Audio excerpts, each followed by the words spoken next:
Hello, hello mga boss. So, andito ulit tayo. Ayan. Ah, konting kaalaman lang sa mga nanonood sa atin. So, tayo nakapag-blow na tayo ng fiber. So, ituturo ko step by step paano. Halimbawa, ngayon itong number 15 Cajo Street, yan yung i-blow blown ko ngayon. So tube 5 sa 26 way, yan yung nakakabit dito. Pero itong 203 cabinet number 36. So cabinet number 36 ito yan guys.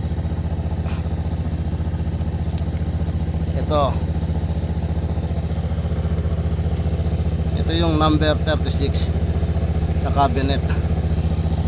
Ayan. Tapos ito yung fiber. Lalagyan natin ng ano to, lagyan natin ng dirt. So guys, lagyan natin to ng dirt. Ayan. Para hindi sumabit-sabit sa mga joint. Yan. Tapos tsaka natin papasok sa number 36.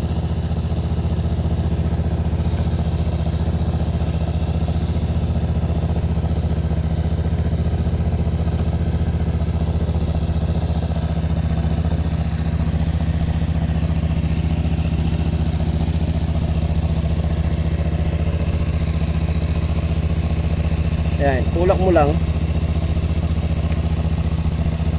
Ayan. Kailangan nito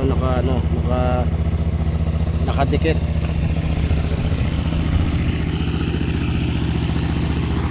Tapos ito yung meter nung huli nating binuga. So i-reset mo yan. Ayan. Tapos ito yung air, i-release mo. Siyempre nakaabang na yung ano doon, yung nando sa ATP. Yan. So okay, may na-receive daw na hangin. So yan na yung pag na-receive niya hangin, ibig sabihin all good na yan. So i-blow mo na yan. Babarilin mo na siya. Ayan, babarilin mo.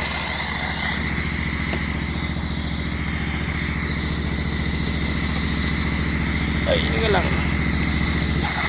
Ayan.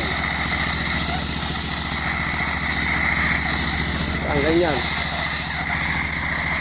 Ayan, tumatakbo na yung net. Kita natin na reset.